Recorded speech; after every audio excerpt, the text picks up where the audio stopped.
여러분 안녕하십니까, 돌콩입니다. 여러분들은 혹시 나만이 갖고 있는 무기는 대체 무엇일까? 라는 생각을 해본 적 있으신가요? 저는 그런 생각 되게 많이 하거든요. 나만의 색깔을 이렇게 마음껏 빛내면서 살고 싶은데 과연 내게도, 나처럼 이렇게 평범한 사람에게도 나만의 색깔이라는 게 있는 것일까? 라는 생각을 많이 하곤 했었습니다. 근데 얼마 전에 알쓸신잡이라는 그 프로그램을 보는데 우리 BTS의 남준이가 나와서 그런 이야기를 해요. 뭐 에미넴이나 뭐 나스라든지 카니에 웨스트라든지 에픽하이 타블로 형이라든지 아무리 해도 제가 그 사람들보다 기술적으로 랩을 더 잘할 것 같지는 않아요. 그러면 굳이 내가 내 솔로 음반을 굳이 내서 프로로서 평가받으려고 하는 이 마음은 무엇인가라고 생각했을 때 나만의 모서리가 있다고 저는 믿거든요. 어릴 때부터 남준이가 동경해오던 그 래퍼들, 카니에 웨스트랄지 에미넴이랄지 에픽하이 타블로랄지 그런 사람들을 봤을 때 내가 저만큼 랩을 잘할 수 있을까, 그런 생각을 했던 거죠. 그런데 그때 남준이가 이제 내린 결론이 나는 그래도 나만의 모서리라는 게 있다라고 생각한다 라는 이야기를 하더라고요. 너무 멋있지 않습니까?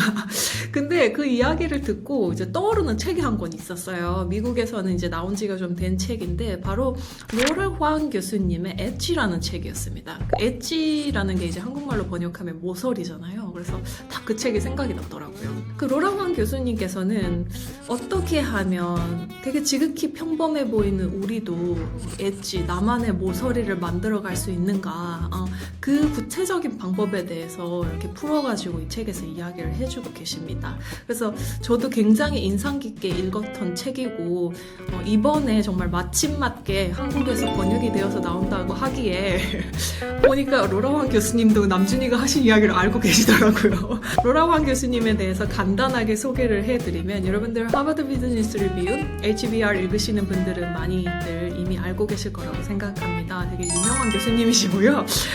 하버드 비즈니스 스쿨과 와튼에서 교수님을 하시다가 지금은 되게 젊으세요. 그런데 노스이스턴 유니버시티에서 석사 교수로 계십니다. 일론 머스크와의 일화가 유명해요. 일론 머스크랑 미팅을 잡았는데 일론 머스크가 30초 만에 나가세요 라고 여기서 나가세요 라고 이야기를 했는데 그 대화를 이렇게 뒤집어서 일론 머스크를 사로잡은 이야기가 되게 유명합니다. 그 이야기도 이 책에 실려 있어요. 오늘은 그래서 로라후앙 교수님을 직접 모시고 어떻게 하면 우리는 나만의 모서리를 잘 만들어갈 수 있는 것인지, 사실 제가 느낀 것은 그건 타고난다기보다, 물론 타고나는 사람들도 있겠지만 많은 사람들이 평생에 걸쳐서 만들어가는 것이구나 라는 깨달음을 줬던 그런 대화였어요. 그래서 로라후앙 교수님과의 대화를 마치고 저도 계속 그 대화를 곱씹으면서 지난 사흘을 보냈습니다. 여러분들께도 좋은 영감이 되는 대화였으면 좋겠습니다. I have several questions I really wanted to talk with you. When I was reading your book, Edge, I was like, oh, maybe she will have the answer for those questions. So I kind of wrote down my questions and we can revisit that. But before doing that, I just want to make sure that we are on the same page with this concept of Edge. So can you briefly introduce what Edge is? And actually you use this dictionary definition of enrich, delight, guide, and effort. Those are like 4 tools to actually sharpen our edge. But you actually didn't use a dictionary definition for edge. So how would you describe edge, and how is that different from simple charisma or charms? Yeah, I mean, I think that edge has lots of different definitions, right? We can think about it as, as an advantage that we have. We can also think about it in terms of sharpening something. And so I think those two definitions together, really in combination, was the origins of what it actually means, which is that we all have unique strengths and value that we provide.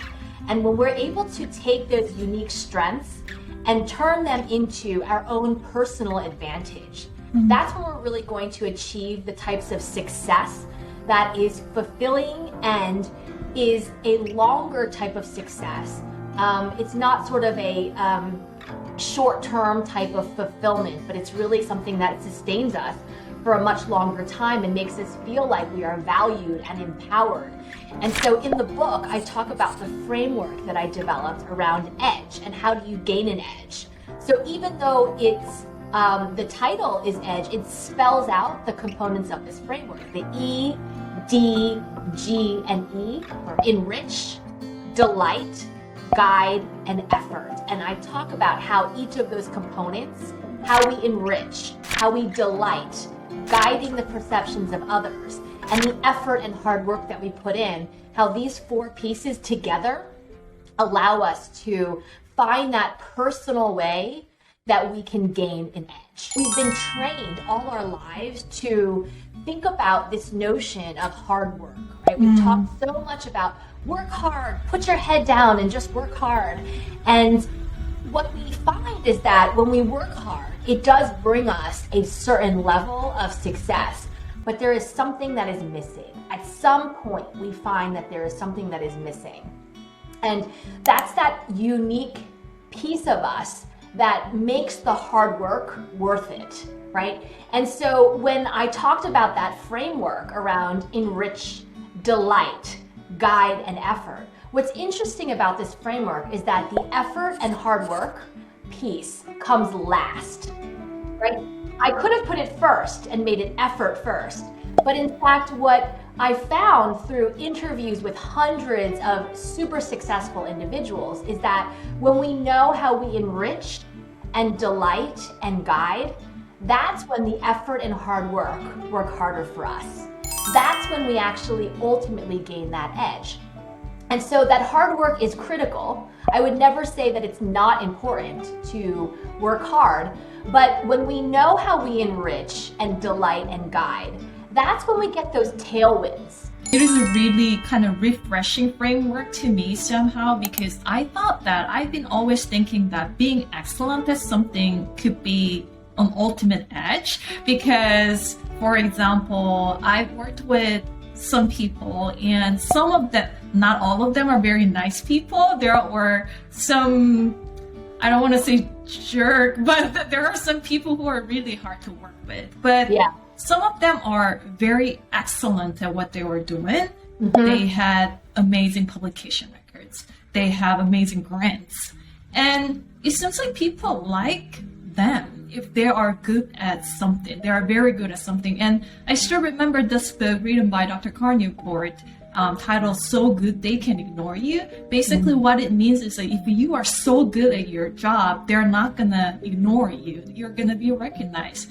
And always my work ethic is like, I'm gonna work so hard and I'm gonna be so good at what I'm doing, so people will recognize me, was kind of my thought process. But excellent is not it somehow. I felt like while I was reading your book, how is being excellent different from having an edge? And why is just being excellent simply, I wouldn't say not enough, but not it? So what Edge talks about is that we still want to work hard and we still want to put in the effort. We want to try and be good at the things that we are working on. We want to try and make sure that we're taking things as far as we can. We want to try and aim for excellence. But we need to remember that there are different ways to achieve that excellence. And so when we look at somebody else and we say, that person is a great leader in the company, right? Or that person is an amazing professor, or that person is an amazing publisher. A lot of times what we do is we say, okay, how did they get there? They went from A to B, right? And what steps did they take along the way? But we can take two people, and if they do the exact same thing, steps A to B, they won't get to the same place. Right. Because they're different people with different personalities and different interests and different strengths and different weaknesses. And so you can't just replicate from step A to step B. You need to really understand, what does my own personal journey look like? And understanding that there's going to be tangents and there's going to be bobs and weaves and different ways that you get there. And along the way, you're going to achieve a different type of success. And that's ultimately how you gain an edge. That's ultimately how you find something that is very unique and personal and meaningful to yourself. This is very good news, but also this is a little bit terrifying, because no one can give you the answer manual what you should follow, right? So you should make your own journey.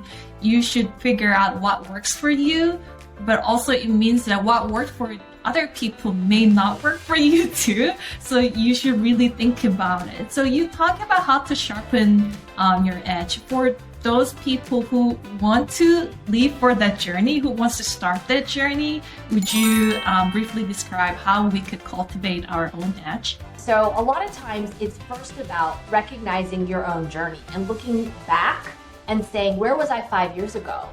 And acknowledging all of the things that have been accomplished or all of the things that you've done in the last 5 years or the last 10 years that have gotten you to where you are. And then really what it is saying like which parts of those were the most meaningful to me. Because what we're really looking at and what I talk about in the book is that it's about a trajectory. It's about a journey. It's not just it's not just, oh, this is where we're at now. It's continuing. It's what happened in the past, where am I going in the future, and where am I now? And what I find is that there's a couple of different trajectories that are out there that we all fall into. Some people are second chances trajectories. So for example, perhaps we did something in the past that is not what we want to do anymore, or that we made a mistake in the past, and now it's our second chance, right? And so it's around understanding what does that second chance look like? How did I learn something from that? What am I going to change? Other people may have a zigzag trajectory, right, where they've done lots of different things. They've worked in lots of different industries. Maybe they've worked in banking, and then they've worked in retail, and then they've worked in, in pharmaceuticals. And then it's about how do these pieces fit together into where I'm going? How does this story, how does this narrative fit together? All of these zigzags that I've taken in my life. I also talk in the book about perceptions and the role of not only how do we see ourselves, but how do others see us? And how do others see how we see ourselves, right? So there's this constant understanding of what do those perceptions look like? What are the attributions that they're making about us? And when we understand that, we have an opportunity to really guide others to who we are, guide our own paths to where we want to be, and so on and so forth. I think that balance is really hard. It is really easy to kind of try to become a different person that I'm not really. It's not really who I am, but I am so desperate at being recognized. So I developed someone else and played another person. Yeah.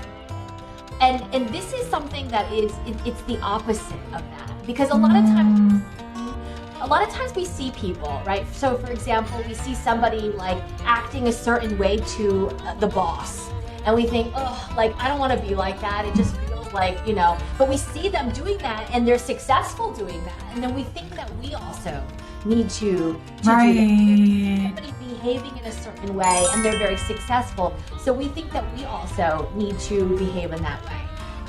But in fact, when we learn how to gain an edge, it's something that's very, very authentic. It's the opposite of being strategic. It's the opposite of being fake. It's the opposite of being somebody that we're actually not. Think about it like a diamond, okay? So every single person out there is a single solitary diamond. And every diamond has different ways that it shines, right? Based on the lighting, the environmental condition, the room that you're in, the people that are looking at it. All you're doing is trying to show the angle of your diamond that's going to shine the brightest. You're still the same person. You're still the same diamond with the different cuts and flaws and facets. But when you show that angle of your diamond that shines the brightest, that's how you're going to have the deepest, richest interpersonal connection with someone, and how you're going to your own strengths to gain that edge. And what's embedded in that is also understanding and learning. How are other people seeing my diamond? How are other people interpreting it? How are they looking at it? Which angles shine to them? Which angles shine to these other group of people? And that's really what gives us the most power, because we are able to understand and we're able to put ourselves in any situation and be able to dynamically interact. It's always, I don't know, another person's diamond looks shinier always. And It is really easy to underestimate the diamond that you possess probably. That's right. Everybody else's diamond always looks shinier, right? Because and that's because we're looking at, right? That's our perspective. It doesn't mean that we don't we don't take what others are doing, right? It's really about owning who we are, but also understanding the rules, also understanding how others interact. So you need to still look around and do perspective taking and put yourself in the shoes of others, because you need to understand the way that things work, the way that the industry works, the way that the game is played. It also depends on the stage of career that you're in, right? When you're earlier in your career, it's harder to completely embrace your edge entirely, because you're still working your way up to understanding the rules. You're still building your foundation. You're still developing a lot of things. But there are things that you can already start to do. And so it's really that journey piece that encapsulates it. Yeah, sounds good. We do have 10 minutes. I want to do one specific exercise with you. So it's about how to sharpen my edge. So let's say that I'm a aspiring writer, or it could be a content creator, because those are what's popular out there. And let's say that I work really hard. For example, I wake up at 4:30 early in the morning, and then I do 2 to 3 hours of writing or content creating before going to work. So I do my part. I don't trust my muse. I do have work routine, and I know what I'm writing about and everything. So that hard work part is getting done. What else can we do to add up this edge component to what we're doing? Yeah, it's really about constantly, you're putting in the hard work, that part, but remember that part comes last. Right? Because hard work doesn't always pay off. Sometimes it doesn't pay off, but it'll pay off when you understand how you enrich, delight, and guide, right? So I think in terms of, let's take the example of a content creator, right? So it's about looking at your own content. It's about understanding other content that's out there. And so, for example, it's taking other content that you enjoy and asking yourself, like, why do I enjoy this? What's missing from it? What are things that make me laugh? What are things that make me sad? What are things that make me inspired? What is missing from that I can add in? So a lot of it is when we do things, when we're creating content of any kind, it's creating content not only for us, but it's people like us, right? And so I have a friend named Arlen Hamilton who always talks about, she says, you have to be yourself so that the people looking for you know where to find you. You're producing content that you yourself would enjoy. And the more you enjoy it, the more other people who are looking for that, looking for someone like you, would enjoy it. So I think that's part of it. Enriching, we're providing that value, but also guiding, right? Guiding people to who you are and guiding them to what they want. But the D piece, delight. It is a hard part. Is really that's a lot of times the delight piece is like that tricky piece. That's really the catalyst that makes that difference. And I think delight is something that's so interesting for us to understand. And really what that is delight is something that makes you stop for a second and think, what's going on? Like, it's something that surprises you. It's something that is counterintuitive or a little bit different or unique or surprising. That's delight. It's not necessarily positive or negative, but it's something that makes people stop for a second. And they want to either learn more or they want to ask questions. And how do we make that part? I think it is really hard because, like, from your book, it is not done by over preparation, for example. So by being prepared, but not over prepared. Yeah. And when you're not over prepared, what it allows you to do is let things happen and then you react to them.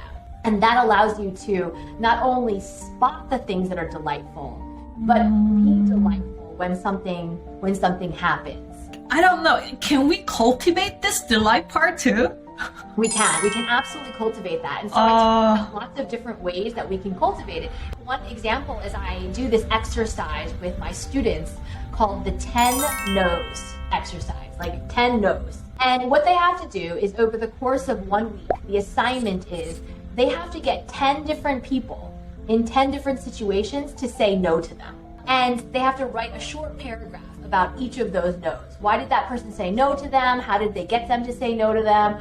We learn incredible things about each other, about the no's, but what happens is that the students start saying things like, well, like, usually this person reacts to me in this way, and then this time they use this kind of facial expression, and they use these type of words, and it was very, very strange. And they start saying things and noticing things that they never noticed before. Because here's the thing, we are so used to wanting people to say yes to us. We're so used to wanting people to agree with us and see our point of view.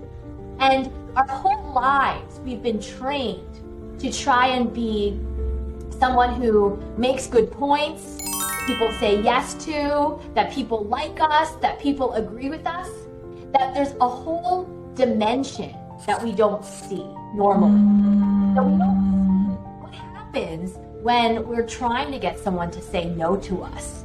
When we're trying to get someone to disagree with us? We start to notice different things about ourselves.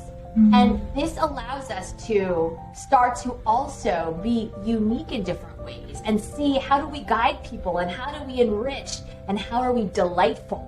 And that's how we start to discover things about ourselves. When we break the pattern and we do things that are very different from who we are and how we've been trained and raised to sort of be. I know that you wrote foreword for Korean readers, but if there is anything that you want to share with Korean readers, because your book is coming out next week, we are all excited about that. Please, this is the last minute. Yeah, I just want to say that I am super excited as well. This is one of the editions that I've been most looking forward to. Why is that? Can I ask? Yeah, so I lived in Korea for a short period of time. You did? I did. I lived near Yuksamyuk. One of the reasons why it was so special is because I learned a lot about myself. I learned a lot about who I was. I learned a lot about the Korean culture and what it meant to me and my culture and all of those different things. And so what I want to say is embrace all of your experiences, embrace all of the good, the bad, the ugly, the beautiful, all of these different things, because that leads us to being who we are and gives us a very unique perspective that ultimately gives us our